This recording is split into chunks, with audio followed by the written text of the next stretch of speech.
a sinister presence crept through the shadows.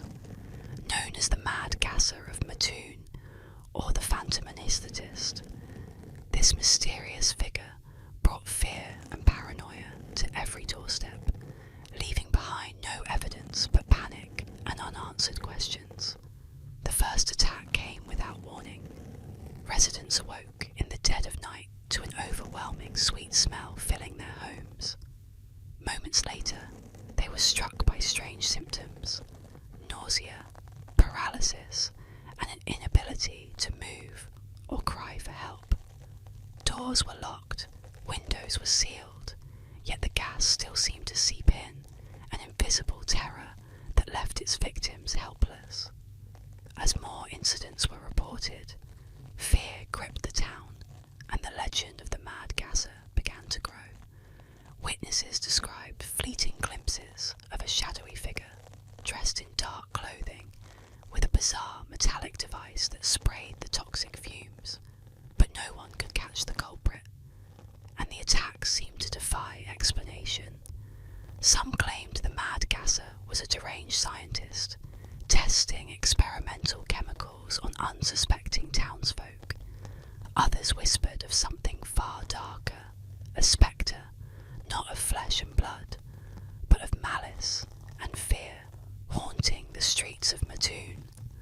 Despite widespread panic and desperate efforts by the police, no suspect was ever apprehended.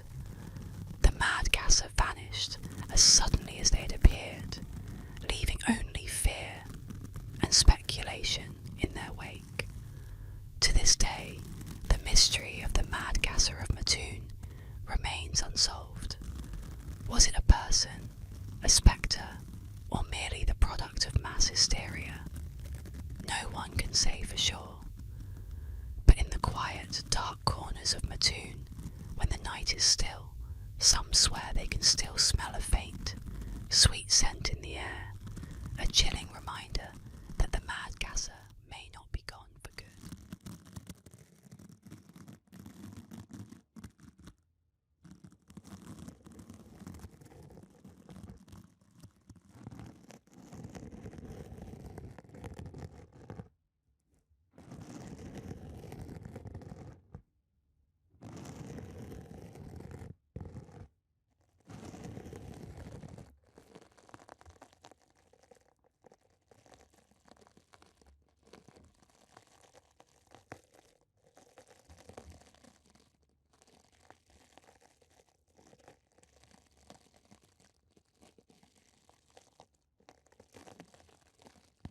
Mississippi Delta, a land of cotton fields and sweltering heat, birthed a legend steeped in blues and shadowed by the devil's touch.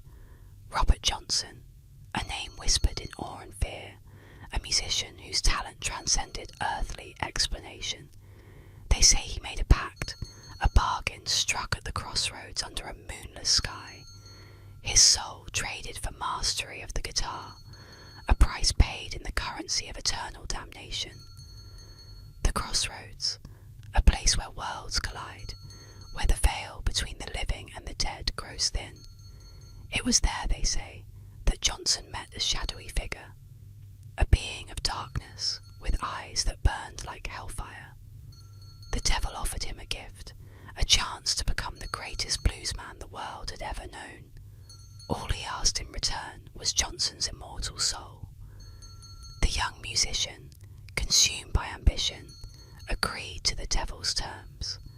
His fingers, once clumsy and unsure, now danced across the guitar strings with supernatural dexterity. Notes, imbued with the raw emotion of the Delta blues, poured forth, captivating all who heard them. Johnson's music, a fusion of earthly sorrow and otherworldly power, became a testament to his pact, a chilling reminder of the price of his newfound talent. He sang of love and loss, of pain and redemption, his voice carrying the weight of 1,000 lifetimes. His songs, filled with cryptic lyrics and haunting melodies, hinted at the darkness that consumed him, the ever-present shadow of his infernal bargain. His fame spread like wildfire, his music echoing through the juke joints and dance halls of the Delta. But with each performance, the devil's grip tightened, drawing him closer to his inevitable fate. They say Johnson's music carried a curse, a chilling reminder of the pact he had made. Those who listened too closely, who delved too deeply into the darkness of his blues, risked being consumed by the same infernal power that fueled his talent. And then, one fateful night, as Johnson played his final song, the devil came to collect his due.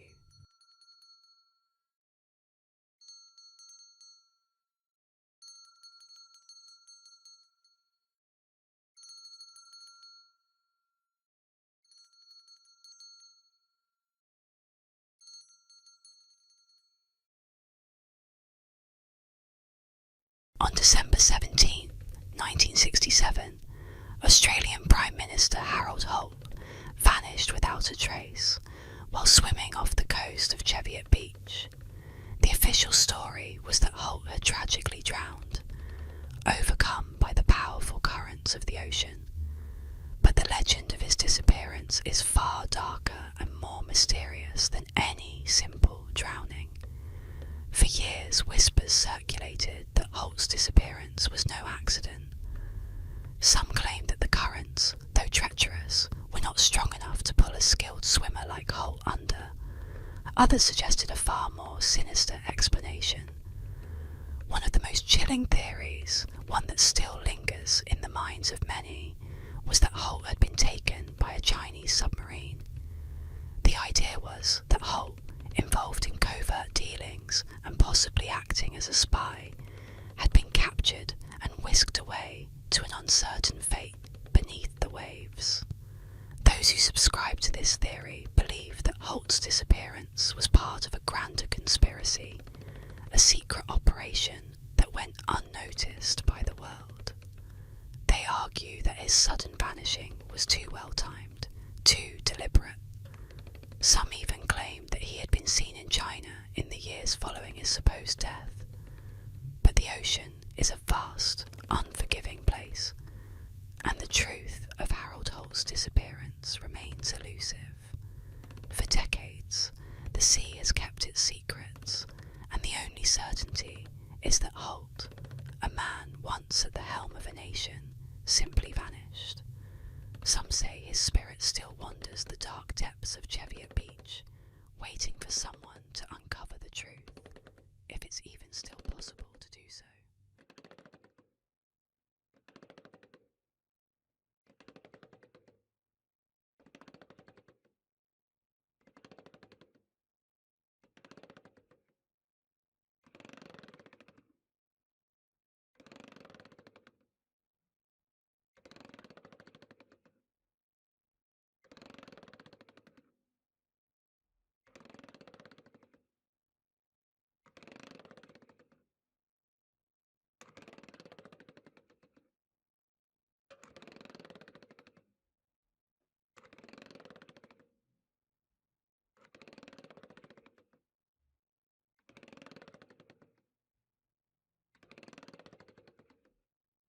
In the quiet town of Frederica, Delaware, there's a chilling legend that haunts the streets every Halloween night. It is the story of the Hanging Man, a figure that appears under the dim glow of the full moon, swinging silently from the branches of a tree along a desolate stretch of road. Years ago, a 42-year-old woman driven by despair took her own life in the dead of night, hanging herself from a tree by the roadside. Her body was found the next morning, cold and lifeless, her face twisted in a final, agonizing expression. But that should have been the end of the story. It wasn't. The first Halloween after her death, strange things began to happen. Drivers travelling along that stretch of road reported seeing a figure hanging from the tree, a silhouette swinging gently in the breeze, though no one had ever tied a rope there. But when they stopped to investigate, no body could be found.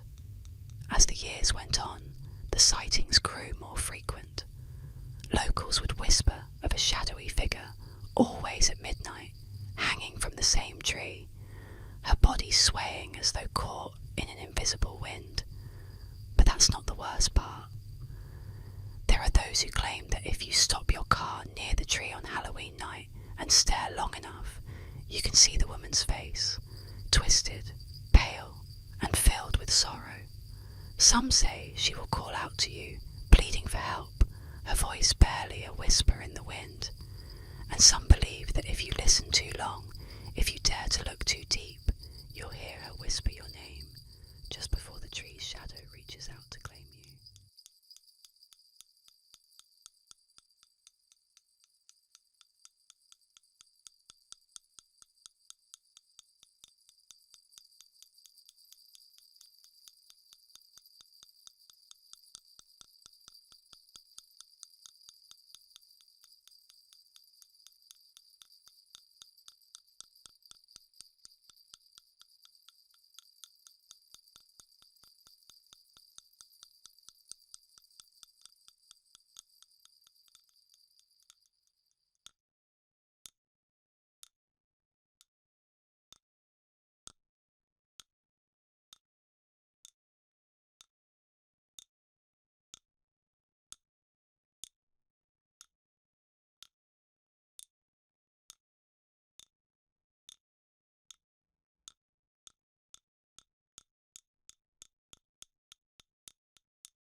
In the still, silent nights of Fresno, California, an unsettling legend stalks the imagination of locals, the Fresno Nightcrawlers. First captured on CCTV footage, these strange, otherworldly creatures have haunted the town's darkened streets, their appearance as bizarre as it is terrifying. Described as white, elongated beings with impossibly long legs and tiny, featureless torsos, they move with an eerie, almost hypnotic gait, as if gliding rather than walking. To many, they resemble nothing more than disembodied, ghostly pairs of trousers, yet their unsettling presence is anything but laughable. The first sighting came from a homeowner who, curious about strange noises outside, reviewed their security footage. What they saw left them speechless. Two pale figures emerging from the shadows, their legs stretched unnaturally tall, each step slow and deliberate, almost as if they were floating. The smaller of the two trailed behind, its movement unnervingly synchronized with the larger one. As they vanished into the night, the homeowner was left with a chilling realization. Whatever these beings were, they were not human. The footage quickly spread, drawing the attention of cryptid enthusiasts and skeptics alike. Some claimed the Nightcrawlers were extraterrestrial visitors, their strange forms adapted to a planet with gravity unlike Earth's. Others whispered that they were spirits, ancient guardians tied to the land, warning of some impending doom. Still, others feared they were harbingers of something far darker, beings from another dimension, crossing into our world for reasons unknown. The sightings didn't stop. Reports emerged of people spotting the Nightcrawlers in nearby woods, gliding silently among the trees, their spindly forms illuminated by the pale light of the moon. Hikers described the forest growing unnaturally quiet, the air thick with unease, as if the creatures were aware of their presence and watching from just out of sight. Some who encountered them spoke of an overwhelming dread, a primal fear that gripped their hearts and left them paralyzed. Locals now warn against wandering too far into the dark Fresno woods, especially at night. Those who've ventured too close to where the Nightcrawlers have been seen report strange phenomena, unexplainable static on devices, sudden cold spots, and faint whispering sounds that seem to follow them home. To this day, no one knows what the Fresno Nightcrawlers are or what they want. Skeptics dismiss them as clever hoaxes or optical illusions, but those who've seen the footage or encountered them firsthand tell a different story. They believe the Nightcrawlers are watching, observing humanity motives shrouded in mystery. Their slow, silent steps a warning to stay away. The Fresno night crawlers remain one of the most bizarre and chilling cryptid tales in modern folklore, a reminder that some things move through the shadows of our world, unnoticed until they choose to reveal themselves, leaving nothing but fear in their wake. In the eerie world of haunted relics, few objects instill as much dread as the Dybbuk box, a small, unassuming wine cabinet steeped in sinister legend. Originating from Jewish folklore, a Dybbuk is a restless, malicious spirit believed to cling to objects or people, feeding off their misery and fear. The Dybbuk box is said to contain just such a spirit, bound within its wooden walls, waiting for the next unfortunate soul to open it. The box first gained infamy when it surfaced in an online auction, accompanied by the chilling story of its previous owner, who claimed his life was plagued with misfortunes and nightmarish experiences after acquiring it. According to the tale, the box was originally bought by a young man at an estate sale. When he opened it, he found strange items inside: locks of hair, a small goblet, a candlestick, and engraved Hebrew inscriptions. But it wasn't the items inside that terrified him. It was what followed. From the moment the box entered his home, strange occurrences began. Foul odours of decaying flowers and ammonia filled the air. Shadowy figures appeared in his periphery, and the eerie sound of faint whispers echoed through the night. Soon he began having violent, unexplainable nightmares of an old, hateful woman lurking at the edge of his bed, her eyes burning with malice. Each morning he woke up feeling drained, as if the spirit had sapped his very life force.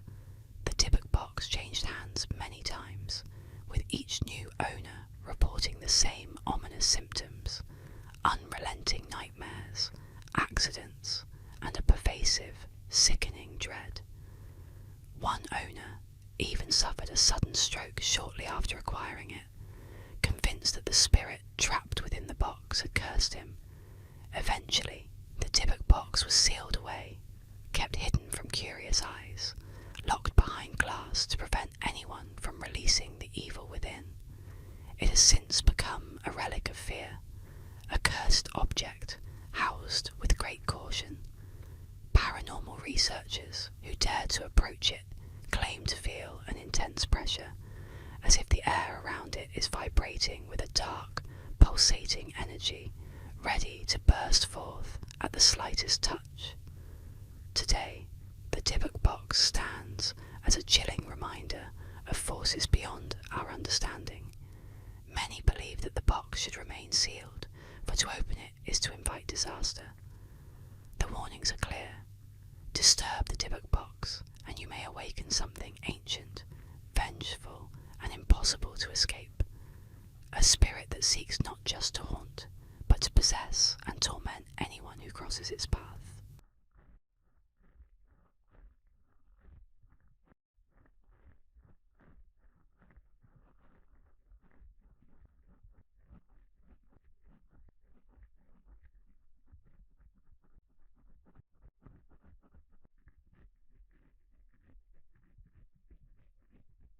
Hidden within the eerie expanse of Maple Hill Park in Huntsville, Alabama, lies a playground that few dare to visit after dark.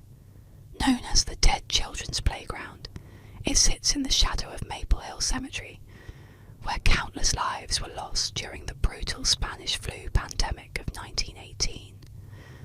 Many of these were children, tiny lives cut short by the merciless wave of illness that swept through the town. Their graves, small and silent, line the edges of the cemetery, just steps away from the playground, where swings now creak and echo through the night. As dusk falls, a haunting atmosphere descends upon the playground. Locals warn that the children who perished here never truly left. Strange occurrences have been reported for years. Swings move on their own, the rusted chains rattling as if gripped by invisible hands. In the sand beneath the slide, visitors find tiny footprints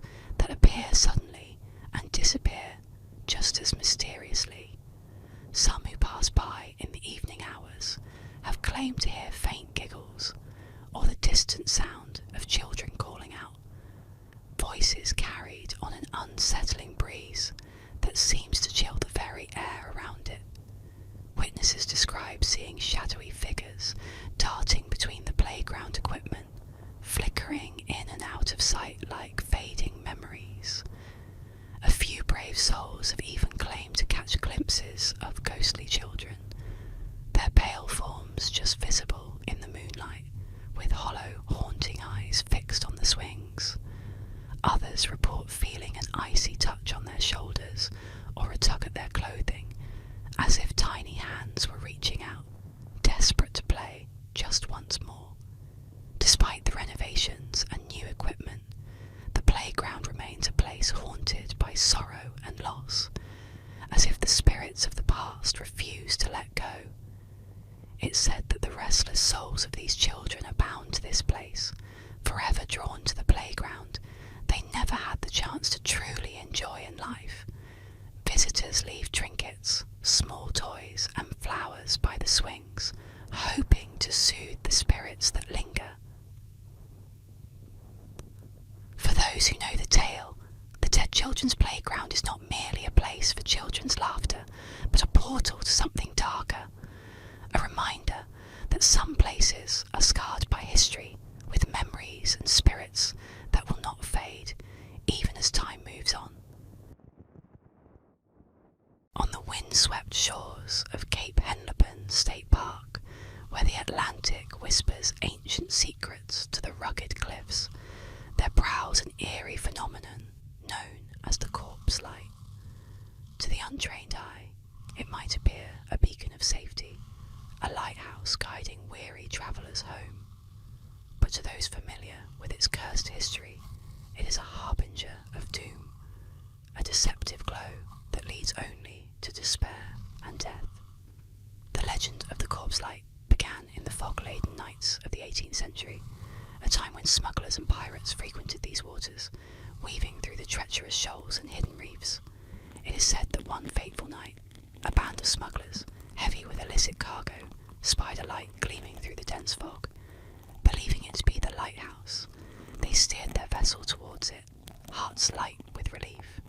But as they drew closer, the light mysteriously vanished, leaving them to the merciless embrace of the rocks. The ship was shattered, swallowed by the hungry sea, and all hands were lost to the depths. From that night on, the corpse light appeared sporadically, always to unsuspecting sailors, its ghostly glow a false promise of safety. Tales spread of a spectral lantern held aloft by a shadowy figure clad in the tattered remnants of colonial garb, doomed to forever reenact his treachery. Some whispered that he was the spirit of a lighthouse keeper who had conspired with pirates, others that he was a wronged sailor, seeking vengeance against those who sailed these cursed waters. Local folklore insists that to see the corpse light is an omen of impending disaster. Fishermen refuse to set sail if the light is seen, and sailors mutter prayers when passing the cape after dusk. It's not just the beacon that terrifies them, but the sudden cold that seeps into the bones at its sighting, and the inexplicable malaise that descends upon the beholder. On stormy nights, when the thunder rolls and lightning illuminates the sea, the corpse light dances across the waves, elusive and taunting. Some brave souls have tried to follow it, to uncover its origins or end its spectral wanderings, yet none have succeeded, and many have not returned, their fates whispered in hushed tones in the local taverns. The corpse light remains one of the most chilling legends of Cape Henlopen, a reminder of the sea's dark power to enchant and ensnare. It continues to haunt the coastline, a phantom lighthouse that guides not to safe harbour, but to a watery grave, its mournful light a testament to the souls it has claimed. Relax, settle in, and drift off as we unravel the eerie legend of the Catman of Greenock, a mysterious figure lurking in the darkened streets of Scotland, where shadows hide untold secrets. In the darkened streets of Greenock, a sinister legend lurks in the shadows, a tale whispered since the 1970s. The Catman of Greenock, a creature both feared and pitied, has haunted the alleyways, becoming a story that locals tell in hushed voices to keep their children close at night. The Catman was said to be human once. No one really knows his name, nor what series of cruel misfortunes led him to crawl through the gutters, scavenging to survive. They say he emerged from the forgotten corners of society, driven by desperation, until his body took on a twisted, primal state. His skin is pallid, coated with grime and dirt, his eyes sunken, but glinting with an animalistic gleam. The Catman scuttles along the alleys and underpasses, always staying close to the ground, moving with an unsettling feline grace. It is said that he survives on rats, devouring them with his bare hands. Eyewitnesses claim to have seen him in the dead of night, his filthy fingers closing around a writhing rodent, sinking his teeth into the squirming creature, the crunch of bone and squeal of his prey echoing faintly against the bricks. The very sight of it sends shivers down the spine, a glimpse of a forgotten human reduced to something almost feral. Yet, it's not just the rats that keep the Catman company. Rumours tell of a colony of wild cats that live alongside him, creatures drawn to him by some inexplicable bond. They say he cares for them, shares his meals with them, and they, in turn, protect him. A grim pact between the lost and the forsaken. Locals swear they've seen him surrounded by these creatures, his bony hands stroking their mangy fur as if they were his only family. To some, he's become a twisted guardian of the alleyways, a protector of the stray and forgotten. People say if you wander the outskirts of Greenock at night, you might just catch a glimpse of him, eyes glowing like those of the wild cats, staring from the shadows. The bravest claim to have seen his crooked silhouette crawling across the ground, always close to his feline companions. Some who have dared to approach say they've heard him hiss, a low, guttural warning, more animal than man. No one knows where the Catman sleeps, or if he ever does. He vanishes with the sunrise, retreating to some dark hole beneath the streets, leaving only unease in his wake.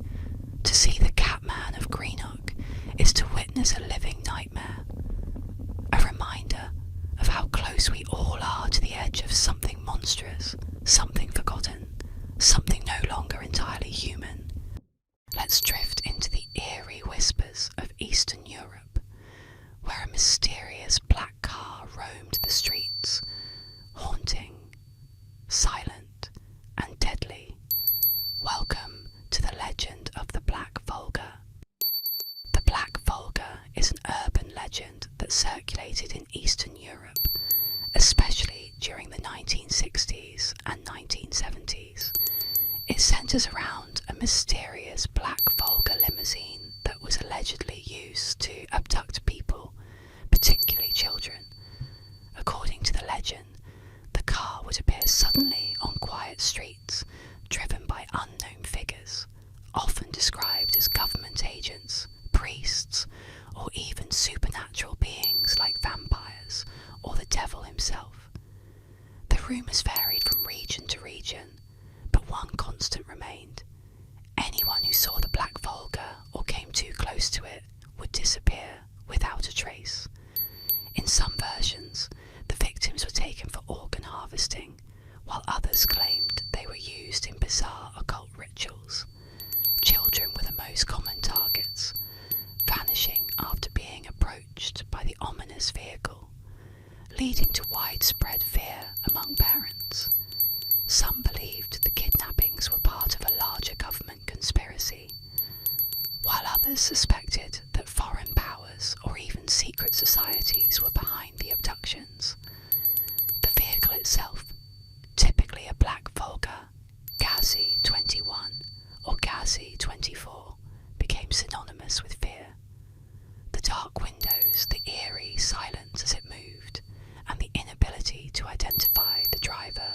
passengers added to the sense of dread.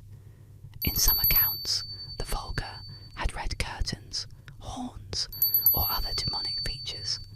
The myth grew as people claimed to see the car speeding through the neighbourhoods or lurking near schools and playgrounds.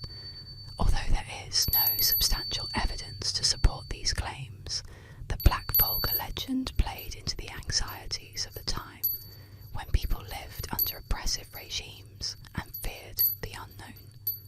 The cold, controlling nature of Soviet rule, combined with stories of disappearances, fueled paranoia. The legend of the Black Volga became a way to explain the unexplainable. A person goes missing, and the car was blamed. Over time, the story evolved and spread beyond Eastern Europe, becoming part of a broader tapestry of urban legends. Though the panic surrounding the Black Volga has faded, it remains a chilling reminder of how fear can drive communities to believe in the darkest of tales.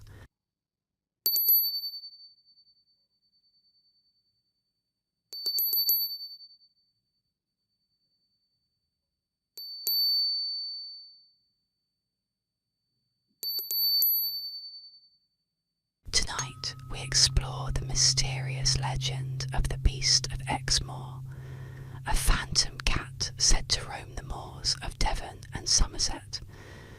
Relax, unwind, and let this calming tale guide you to sleep. The Beast of Exmoor, also known as the Exmoor Beast, is a legendary creature believed to be a large phantom cat that roams the moors and fields of Exmoor in Devon and Somerset, United Kingdom. The legend first gained widespread attention in the late 1970s, when farmers in the region began reporting mysterious livestock killings, particularly sheep that appeared to have been savaged by a large predator.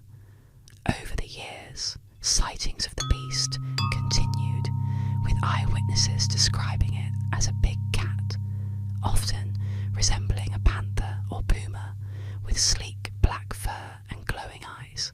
The Beast of Exmoor became notorious in the 1980s, when more reports of mutilated livestock surfaced, leading to speculation that a dangerous predator was on the loose.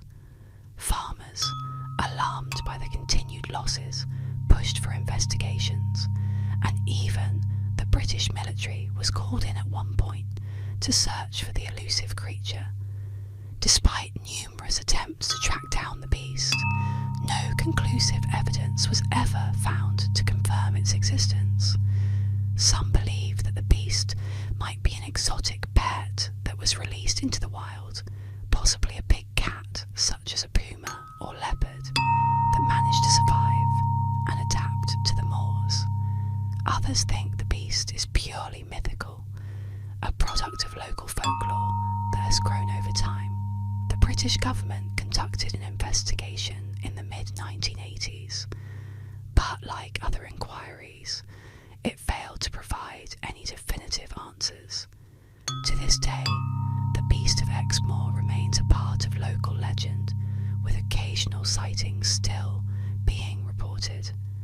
Whether real or imagined, the beast continues to captivate the imagination of those who live near or visit the wild, untamed moors of Exmoor, adding a layer of mystery to the beautiful landscape.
struck blind or cursed. Another part of the legend states that if someone sat on Aggie's lap at midnight, they would either die within a year or be haunted by the statue. It was also rumoured that the shadow of Black Aggie would cause nearby grass to wither and die. Due to the growing number of ghostly tales and instances of vandalism, Black Aggie became a focal point for thrill seekers and paranormal enthusiasts. Many visited the statue either to test the legend or to experience the supernatural aura that surrounded it. The stories grew, further embedding Black Aggie into Maryland's folklore. Eventually, the statue was removed from the cemetery in 1967 to put an end to the disturbances it caused. Though the statue itself is gone, the legend of Black Aggie continues to captivate imaginations, with people still sharing stories of the haunted statue and the eerie events that took place in Druid Ridge Cemetery.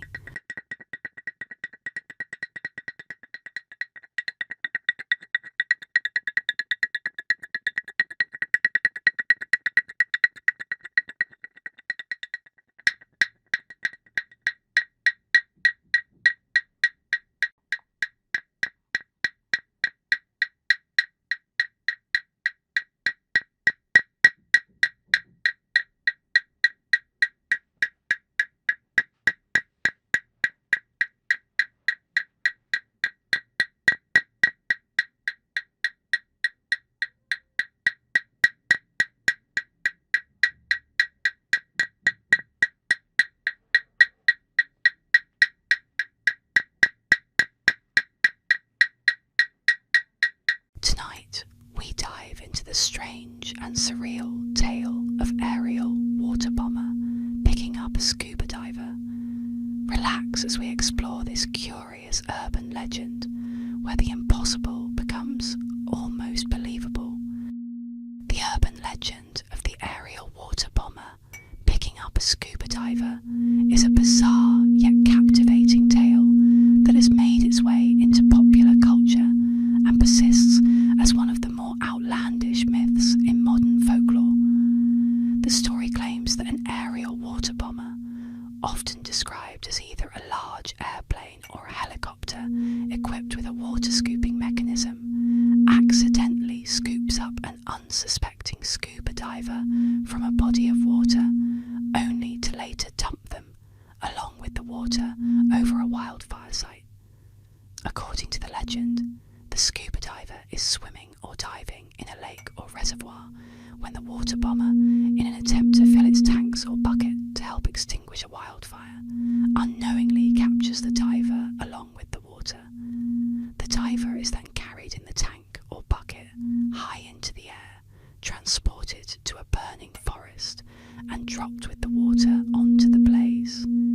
The legend typically ends with firefighters or rescue workers later discovering the charred remains of the unfortunate diver, still wearing their scuba gear, on the ground at the fire site. Some versions of the story include details of the diver's baffled expression or comments from authorities trying to piece together how the individual ended up there. This urban legend is particularly compelling because it combines elements of surprise, mystery, and dark humour, while also invoking themes of human error and the randomness of fate. It's easy to see why such a strange and tragic tale would spread, especially among communities familiar with both wildfires and water-based recreation. The concept of a scuba diver being unwittingly scooped up by a firefighting aircraft seems absurd, yet just plausible enough to intrigue listeners.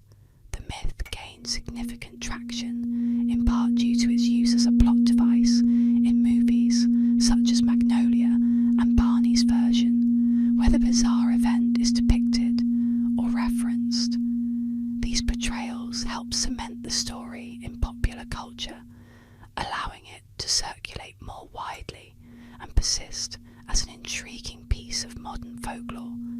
Despite its enduring appeal, the area aerial water bomber picking up a scuba diver myth has been thoroughly debunked. Snopes.com, a well-known urban legend debunking site,